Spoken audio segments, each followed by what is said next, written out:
Have you ever heard of a guy named Carl Gustav Jacobi? Yeah, probably not. And that's kind of the point. His mathematics, it secretly powers so much of our modern world. We're talking everything from the cryptography that protects your data to the physics that describes reality itself. So today, we're going to uncover the story of a man whose ideas literally built the future, but whose name was somehow left behind. All right, let's start with a really big question.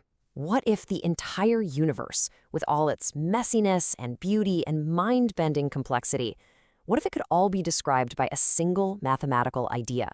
Just one fundamental pattern that governs everything. It would have to work on the largest scales, right? It'd have to describe the graceful, predictable arc of a planet moving through space, this beautiful celestial dance that's all governed by invisible laws. But at the very same time, that exact same idea would need to describe the smallest, weirdest things you can imagine, like the fuzzy, probabilistic, wave-like path of a single electron. You've got these two completely different worlds, the classical and the quantum. Well, here's the thing. That mathematical bridge, it exists. And the man who built it, Carl Jacobi, has been almost completely forgotten by popular history. So the real question is, why? How did the architect of so much of our modern world become a ghost in the machine? To figure that out, we have to go back, way back, to the beginning, to a young mind in 19th century Prussia who didn't just see math as problems to be solved, he saw the poetry hidden inside the numbers. So, Carl Jacobi was born in 1804, and his path seemed pretty set. His dad was a successful banker, so everyone just assumed he'd go into commerce. But Jacobi's mind, well, it was wired completely differently. By the time he was 12, he was already fluent in Greek and Latin. And for fun, get this, in his spare time, he was reconstructing the foundational works of Euclid and Archimedes from memory, just for the heck of it. And this quote really gets to the heart of it. For Jacobi, math wasn't some rigid, boring set of rules. It was a language. It was art. He saw numbers as patterns and equations as these beautiful, symmetrical structures, kind of like how a poet sees rhythm and meter in a verse. And that artistic way of seeing things, that would turn out to be his greatest superpower. And it didn't take long for that unique vision to start a revolution. He became one of Europe's youngest professors and immediately turned his attention to this strange, kind of neglected corner of math and ended up creating a whole new language to talk about the universe.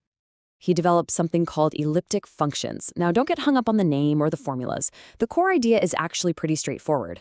Think of them as a special mathematical language that's perfectly designed to describe systems that repeat and change over time. Like the steady swing of a pendulum or the endless looping orbit of a planet. To really get how huge this was, think back to high school math with those simple sine and cosine waves. Well, Jacobi's functions, these Sn and Dn things, they could describe way more complex patterns. Imagine a wave that also changes its shape as it repeats. It was a massive leap forward. He didn't just add a new tool to the toolbox, he basically built a whole new workshop. And the impact of that abstract work from way back in the 1820s is just incredible. Today, it's the mathematical engine running behind celestial mechanics, quantum physics, and even the cryptography that keeps all our online messages safe. His patents are literally everywhere. But Jacobi was just getting warmed up. Let's talk about his next big idea, which came from a question that sounds so simple it's actually profound. What really happens to space itself when you just change your point of view? His answer was this amazing tool that we now call the Jacobian. And what it is, essentially, is a single number that tells you exactly how space is stretching or squishing or twisting when something changes. It's a way to measure change itself. Okay, here's an easy way to picture it. Imagine a perfect grid, right? Like a sheet of graph paper. Now, imagine you apply some kind of force that warps that grid. It stretches it out over here, twists it over there. The Jacobian is like the magic number that perfectly sums up that entire distortion. It takes a really complex change and boils it down to one single, understandable value. So why should you care? Well, the Jacobian is this silent engine behind so much of our tech. In robotics, it's how a robot arm calculates its next move.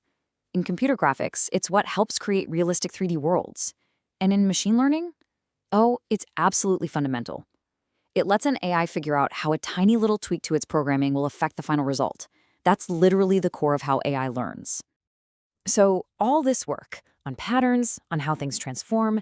It was all leading Jacobi to his ultimate masterpiece. He took the work of another genius, a guy named William Rowan Hamilton, and he polished it into this single, breathtaking equation that connected two completely different universes. This is it, the Hamilton-Jacobi equation. And the idea behind it is just staggering. It says that motion, the flight of a baseball, the orbit of a planet, it isn't just a series of pushes and pulls. It is geometry. It's a shape, a surface, just unfolding itself through time. The laws of physics, it turned out, were actually the laws of geometry. Now check out this timeline. It's 1837. Jacobi puts this radical idea out there, but the world of physics just isn't ready for it. Then you fast forward, 89 years later. Erwin Schrödinger develops his famous wave equation, the bedrock of quantum mechanics.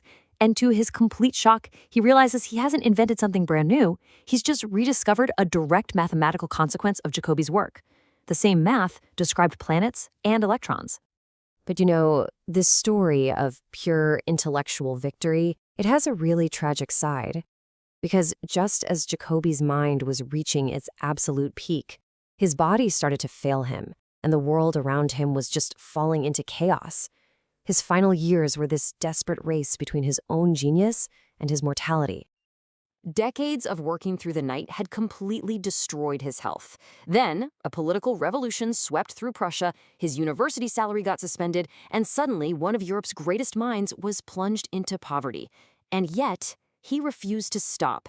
He just kept teaching, kept writing, driven by this powerful belief that you had to pursue math for its own sake, for the simple, beautiful sake of truth. He died of smallpox in 1851. He was just 46 years old. He left behind notebooks just filled with ideas that were so far ahead of their time, it would take other mathematicians decades to even begin to unpack them.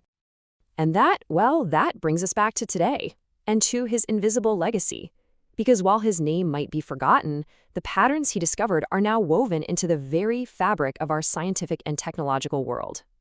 So let's just recap for a second. The Jacobian is at the core of AI and robotics. His elliptic functions are at the heart of the cryptography we use every day, and the Hamilton-Jacobi equation, that provided the mathematical bridge between Newton's universe and the quantum world.